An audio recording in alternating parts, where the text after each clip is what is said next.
बहुत दर्शक मुझे पूछते हैं जब भी इस तरह के इंटरव्यू होते हैं तो आईओई क्या है करके।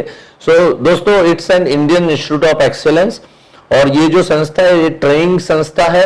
यहाँ पर सक्सेसफुल इंश्योरेंस एजेंट यहाँ पर आते हैं, यहाँ पर सक्सेस और पाते हैं। और ये इंस्टीट्यूट पिछले 20 साल से इंडिया के अंदर में कार्यरत है। अलग अलग शहरों के अंदर में हमारे ऑफिस है, अलग अलग जगह पे ट्रेनिंग प्रोग्राम होते हैं और काफी सारे इसके मॉड्यूल्स हैं। सर, सबसे पहले आपने कौन सा कोर्स किया था? सबसे पहले उन दिनों में बेसिक कोर्स होता था। जी जी, बेसिक कोर्स किया। राइट। उसके बाद में मेरा रफ्तार बढ़ा, राइट, कॉन्फिडेंस बढ़ा। जो कितने LIC का कितना जो मुझे पता नहीं था वो मुझे पता होना शुरू किया। मेरा कॉन्फिडेंस लेवल और बढ़ गया। राइट। और पहले फर्स्ट ईयर जो मैं MDRT बना था तो दिसंबर के महीने में बना था प्रीमियम बेसिस में। जी जी। IOA में उसी से उसमें रिसोर्ट में मुझे ये पता चला, क्योंकि उनको सभी को फेलिसिटेशन किया था, तो जो जो कमीशन बेसिस में हुआ था उनको अच्छा गुलदस्ता बड़ा वाला दिया था जी। और जो प्रीमियम बेसिस में था उनको छोटा सा गुलदस्ता दिया था। तो मुझे पता चला कि वो ये सेकंड क्लास का MDRT है। तो आपने हमेशा फर्स्ट क्लास MDRT किया हुआ है? ये सर। राइट। छेत्री साहब, आप इस उम्र में इतने फिट और फाइन है और इस उम्र में 77 में भी अभी इस साल का परफॉर्मेंस आपका क्या रहा? Double MDRT I have already done. Double MDRT already हो चुका है। राइट। और मतलब एक MDRT तो बड़े आसानी से अभी हो जाए। तो मैं नहीं भी करूंगा तो जो ECS वगैरह से है, अच्छा, वो ऑटोमेटिकली हो ही जाएगा। राइट। तो आप इतना जो काम कर लेते हो, तो कई मैं देखता हूं कि जो यंग जनरेशन के एजेंट है और जरूरत भी है, उन्हें पैसों की जरूरत है, उनको काम की जरूरत है, वो नहीं कर पा रहे। क्या डिफरेंस आप में और उनमें दिखता है? शायद सर डिफरेंस यही होगा, सबसे पहले तो मुझे पैशन है। ओके। कि ये लाइफ इंश्योरेंस क्या होता है लोगों की तरफ पहुंचाऊं जी। और एक बात है पैशन जी, क्योंकि if you can transform your vocation into vacation, right, sky is the limit. मतलब क्या होता था, मुझे ऐसा ना लगे ना कि मैं काम कर रहा हूँ, मुझे ऐसा लगे मैं हॉलीडे में हूँ, घूम फिर रहा हूँ। तो अभी भी मुझे ऐसे ही लगता है, मुझे नहीं लगता कि मैं किसी का इंश्योरेंस लेने जा रहा हूँ, उनको भी मैं ऐसे कंफर्टेबल लेवल में वो करता हूँ। एंड चाहे बिजनेसमैन हो चाहे कोई भी हो, आई टू आई कांटेक्ट में। और IOA भी मुझे यही सिखाया गया कि मांगना नहीं है, देना है, दाता बन के जाना है। और उधर मैं देने के लिए जाता हूँ। So that is one of the thing. उनको भी अच्छा लगता है, यार ये तो पता नहीं था, अच्छा ये मिल रहा है, ये मिल रहा है। उनको मैं ये दिखाता हूँ कितना मिल रहा है। राइट। मतलब आपका भाव ये है कि जो भी पार्टी है, मैं काम हम लोग बोलते रहते हैं हम काम नहीं कर रहे या कर रहे, काम है क्या? लोगों के पास जाना, लोगों का संपर्क करना, लोगों से बात करना। राइट। आप ऐसे भी घर पे रहोगे तो भी किसी से न किसी से बात करोगे। तो आप इसके लिए 77 एज के अंदर में भी, और मुझे ऐसा लग रहा है कि 100 इयर्स तक आप एजेंसी में बहुत अच्छी तरह से काम करेंगे। अभी तो आप बहुत यंग है, ऐसा है। Thank you sir, thank you. Right. आपका कोई ऐसा सेल आप मुझे बता सकते हैं, कोई बड़ा, सबसे बड़ा प्रीमियम आपने कितने का लिया है? मेरा बहुत ज्यादा वो तो नहीं है, 5 करोड़ का प्रीमियम है, 5 करोड़ का सम एश्योर्ड है जी, बट ट्रेडिशनल उसमें। राइट। कितना प्रीमियम होगा? 20 लाख करीब करीब उतना ही रहेगा। राइट, 20-22 लाख के आसपास आएगा। ऐसे तो 15 लाख 15 लाख 18 लाख देने वाले काफी हैं। Right right right right. और 2-2 करोड़ का, 3-3 करोड़ का, ऐसा करके। जी जी जी। मैंने छेत्री साहब आपको एक जगह पे सुना था, एक जगह पे आपका और मेरा स्पीच साथ में था, तभी आपने शुरुआत यहाँ से किया कि when you were 16 year old तो you have joined Indian navy. लेकिन आपको इंडियन नेवी ज्वाइन करना क्यों पड़ा, और उसके पहले की जो कहानी थी कि आपके फादर का जो डेथ हुआ था वो कौन से एज में हुआ, थोड़ा उसके बारे में थोड़ा आप दर्शकों को बताएं। ये सर, क्योंकि इससे रिलेशन है। मैं मानता हूं कि जो छेत्री साहब आज लाइफ इंश्योरेंस में जो काम करवा पा रहे हैं, अच्छी तरह से काम कर रहा है, तो ये करने के पीछे ये 2 रीजन है। तो वो 2 रीजन मैं आपको बताना चाहूंगा तो पहला रीजन जो है मुझे ये लग रहा है कि आपके फादर का काफी आप यंग एज में थे या छोटे थे उस समय पे देहांत हुआ था। तो उसके बारे में सर बताएंगे आप कौन से एज में फादर का डेथ हुआ था? ये सर मैं 5 साल का मेरा एज था। मेरा पेरेंट्स तो दोनों इलिटरेट थे, बिल्कुल अनपढ़। तो 5 साल के एज में मेरा फादर भी गुजर गए। तो पूरा का पूरा बोझ मेरे मम्मी के ऊपर पड़ा। कहाँ पे रहते थे उन दिनों में? कालिम्पोंग, ये वेस्ट बंगाल में एक दार्जिलिंग डिस्ट्रिक्ट में एक छोटा सा टाउन है कालिम्पोंग जी। तो वहाँ पर 5 साल की एज में फादर का देहांत हो गया था। और कुछ लाइफ इंश्योरेंस या ऐसा कुछ भी अमाउंट? तो उन दिनों में तो लाइफ इंश्योरेंस हम लोगों ने सुना भी नहीं था। ऐसे भी अनपढ़ थे, उनको बोलने वाला कौन था? हम लोग तो अभी बोल रहे हैं सभी को। तो उन दिनों में ऐसा कोई नहीं था। शायद जो लाइफ इंश्योरेंस एजेंट भी थे, शायद उनका खुद का इंश्योरेंस नहीं होता था। तो एटीट्यूड दूसरा था। तो मदर का उस समय पे क्या कंट्रीब्यूशन रहा? मदर ने फिर कैसे इनकम जनरेट किया या क्या हुआ, या फिनेंशियल क्रंचेस आए थे उन दिनों में आपको? सर फिनेंशियल क्रंचेस तो 5 साल का लड़का को तो पता नहीं होता, पर क्या होता है कि इलिटरेट वो भी, माँ को तो कुछ करना ही है, तो कुल्ली काम करके लोगों का बर्तन वो करके, गिस्टर बाई का काम करके, कैसे भी करके, और स्कॉटिश यूनिवर्सिटीज मिशन इंस्टीट्यूट बोल के एक क्रिश्चियन स्कूल था जी। वो मुझे फ्री में पढ़ाते नहीं तो शायद मैं भी अनपढ़ रहता था। पर ऊपर वाले ने मुझे हमेशा हेल्प करते गए, अभी तक भी कर रहे हैं जी। तो कैसे भी करके मैट्रिक का एग्जाम सिर्फ दिया था। मम्मी का भी डेथ हुआ तो मैं उनके लिए कुछ नहीं कर सका जी। मेरे लिए सब कुछ किया। पर मैंने एक ही देखा, जब हस्बैंड नहीं होता जी तो वाइफ का जिंदगी बहुत ही खतरनाक होता है। जो पहले लोग रिलेशनशिप में आते थे, चाय वाय पीते थे, वो भी कम होता जाएगा, क्योंकि उनको ये लगता है कि वो कुछ ना कुछ डिमांड करेंगे। तो पूरे के पूरे जब हस्बैंड नहीं होता, वाइफ के ऊपर पड़ता है।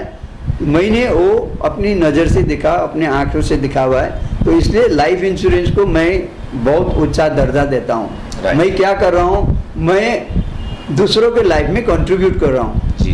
क्या मिलता है मुझे, ये बाई प्रोडक्ट है जी।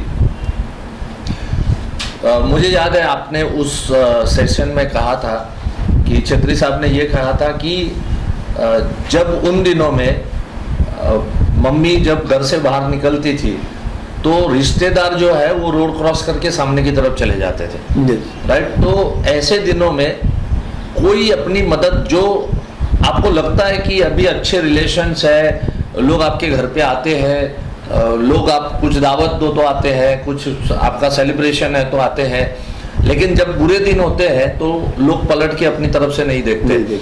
मुझे लग रहा है कि छेत्री साहब का ये 2 सबसे बड़ा रीजन है कि वो इतने सक्सेसफुल हुए हैं। एक तो उन्होंने बचपन में अपने फादर का देहांत देखा, उन दिनों की परिस्थिति को देखी, और दूसरी बात कि उन्होंने कई सारे पैसे जब वो मर्चेंट नेवी में काम कर रहे थे तो गंवाते हुए देखे। तो सिक्योरिटी एंड सेफ्टी, ये 2 वजह है जो आपको लगता है कि आप काम करें, आपको उत्साह देता है, लोगों को अवेयर करना, लोगों को समझाना। मुझे ये लग रहा है कि ये 2 आपके सक्सेस के सब राज है। सर एक आखिरी सवाल पूछूंगा। मुझे याद है कि आपकी जो बिटिया है, अभी शायद वो भी आई थिंक 50 के करीब तो अभी तो होंगे, राइट? तो 10 साल 51 है। तो 7-8 साल पहले की बात है कि आपने मुझे कहा था कि आपकी बिटिया जो है वो, जब आप कोई भी आपके घर पे मेहमान आया तो आप इंश्योरेंस की बात करते थे, तो उसको लेके जरा बताइए ना दर्शकों को, क्या था वो? उनका क्या था कि वो मुझे बोलती थी, डैडी लाइफ इंश्योरेंस का बात मत करना, क्योंकि उनको क्या लगता था मैं उनको फंसाने जा रहा हूँ। हाँ। तो एनीवे मुझे तो ऐसा नहीं लगता कि मैं फंसाने जा रहा हूँ। उनका पैसा, जैसा लोगों का पैसा भी सारा में डूबा हुआ है, वैसा इनका पैसा न डूबे, राइट। कम से कम कुछ भी ना हो, कम से कम कुछ नया आइडिया लेके आए कि लाइफ इंश्योरेंस और नॉर्मल उसमें क्या डिफरेंस है नॉर्मल इन्वेस्टमेंट में? इन्वेस्टमेंट में क्या होगा कि मेरा एज 95 96 भी होगा और मेरे पास पैसा होगा, मैं कभी भी इन्वेस्ट कर सकता हूँ, nobody can stop me. But life insurance मिलने के लिए तो लोगों को क्वालिफाई करना पड़ता है। तो फिक्स डिपॉजिट नहीं कि आपने पैसा रखा और आपको मिल जाएगा। सबसे पहले तो हम लोग एज देखते हैं, उसके बाद में हेल्थ देखते हैं, कितने बार जो हम बाहर से दिखाई पड़ता है वो अंदर से होते नहीं, मेडिकल के लिए लेके जाते हैं, उसमें ब्लॉकेजेस वगैरह मिलता है, हाई डायबिटीज मिलता है। आपने पूनम जी से क्या कहा था? फिर मैंने उसको बोला और मेरा बहू को भी बोला कि देखो मैं तुम्हें ना, तुम लोगों को मैं सबसे पहले तो IOA में ट्रेनिंग के लिए भेजूंगा, मैं अपने जेब से पैसा खर्चा करूंगा और आप लोगों को लगेगा, क्योंकि मेरा बहू और लड़की ना दोनों सोशल एक्टिविटीज बहुत करते हैं, कहीं अर्थक्वेक हुआ, कहीं कुछ हुआ, और रोटरी क्लब ये सभी में है सोशल एक्टिविटीज में, उनको बहुत अच्छा लगता है। She was in multinational company also, right? She was, yes, she is MBA। अच्छा, MBA किया है और मल्टीनेशनल कंपनी में अच्छी जॉब पे थे, अच्छे पोस्ट पे थे। बहू ऑल्सो ग्रेजुएट है, राइट। तो फिर मैंने सबसे पहले तो उनको ट्रेनिंग में भेजा, क्योंकि मैं चाहता था कि जैसे मैंने LIC को समझा है वो भी समझे, तो वो ये ना सोचे कि हम किसी को फ्लैप कर रहे हैं, फंसा रहे हैं, राइट। तो उसके बाद पूनम जी ने जॉब छोड़ा था। जॉब तो पहले छोड़ दिया था। वो तो क्या करती है, जॉब एक लेती है फिर उसको छोड़ देती है क्योंकि उसको इजीली मिल जाता है। राइट। और मुझे याद है कि जब सेशन में बैठे थे तो उस दिन उनको समझ में आया कि मेरे पापा क्या कर रहे हैं करके, राइट। सो बहुत लोगों को बहुत मिसअंडरस्टैंडिंग होती है कि जो भी इंश्योरेंस एजेंट जो काम करते हैं तो उसके लिए मिसअंडरस्टैंडिंग होती है, लेकिन जब समझ में आता है कि ये काम क्या है और लोगों का भला करना है, लोगों को सुरक्षित करना है, लोगों के पैसे बचाने हैं, तो डेफिनेटली काम को एंजॉय करते हैं। तो छेत्री साहब, आप जो एंजॉय करते हुए लाइफ को काम करते हैं तो बड़ा अच्छा लगता है। और इसी तरह से सर आपसे बहुत सारे लोग प्रेरित हो रहे हैं, क्योंकि इस एज में भी आप 2 MDRT कर चुके हैं। आज मेरे बहुत सारे दर्शक ऐसे होंगे कि आज मंथ चल रहा है, अभी तो अक्टूबर मंथ चल रहा है, अभी 3 महीने बाकी है। सो आज कई ऐसे एजेंट है कि जिनको जरूरत है लेकिन फिर भी 1 MDRT नहीं कर पा रहे, और कई ऐसे भी एजेंट होंगे जो 1 MDRT करते होंगे और अपने आप को बहुत बड़ा समझते होंगे। तो छेत्री साहब को लाने का मेरा एक ही मकसद था कि स्काई इज द लिमिट। इससे एज से कोई बार नहीं है, इससे उम्र से, देन पैसे से, पैसा नहीं भी चाहिए। आज छेत्री साहब को क्या जरूरत है, इतने पैसे ना भी आए कोई प्रॉब्लम नहीं है, इतना तो कमा चुके हैं और कमा रहे हैं, लेकिन आज उनको अच्छा लगता है। अभी भी हम लोग इंटरव्यू के पहले बात कर रहे थे, यहाँ से अभी वो परेल में एक मीटिंग के लिए जाने वाले हैं, right. So round the clock ऐसे सक्सेसफुल लोग काम करते हैं। सो एक आखिरी मैसेज हमारे दर्शकों को।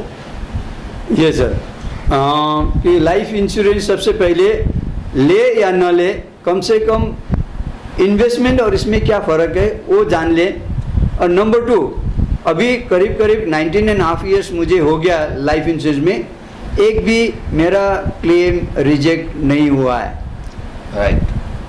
ड्रिंक एंड ड्राइव में भी LIC ने दिया है, क्योंकि जब मैं फॉर्म भरता हूँ बैक ऑफ द माइंड में मुझे यही लगता है कि इसको कल कुछ हुआ तो उसके घर में, उसके फैमिली में हम लोग चेक लेके जा सकेंगे कि नहीं, राइट। तो ड्रिंक करता है, स्मोक करता है, हम लोग सब करते हैं। रिस्क लेना नहीं लेना LIC के ऊपर रहता है, मेरे ऊपर नहीं रहता है।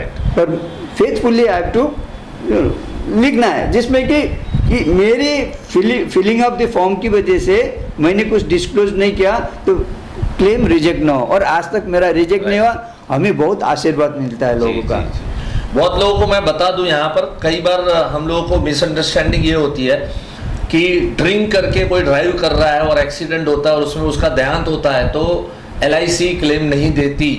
तो ऐसा नहीं है दोस्तों, LIC ऐसे केस के अंदर भी क्लेम सेटल करती है, क्योंकि नो डाउट लीगली जो है वो बंदे ने रूल तोड़ा है, लेकिन माना यह जाता है, लाइफ इंश्योरेंस ये मानता है, LIC ये मानती है कि वो आदमी मर चुका, वो उसके लिए सजा है, राइट। सो एक आदमी को एक गुनाह की एक सजा मिल गई तो उसको दूसरी सजा कैसे मिलनी चाहिए, राइट। सो ऐसे केस के अंदर भी LIC क्लेम सेटल करती है क्योंकि डेथ हुआ है, और LIC का कॉन्ट्रैक्ट क्या है कि आपका डेथ हुआ है तो डेफिनेटली आपको क्लेम सेटल करना है। सो छेत्री साहब, thank you so much for joining with us. Thank you. And wish you all the best. God bless you, sir. Thank you. Thank you very much.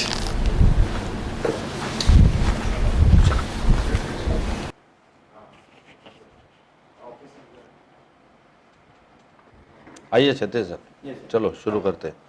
एक कप, हाँ वो बाद में ले लेना, वो खड़े रह के नहीं तो लेना है इसके लिए। हाँ क्या उसके साथ सही किया था। अच्छा अच्छा, तो वैसे बैठ के चलेगा तो बैठ के ले लेते हैं, ठीक है ना। पहले मेरा ले लेता हूँ, है ना। वो दशहरा है ना तो उसका जरा विश का मैसेज दे दे।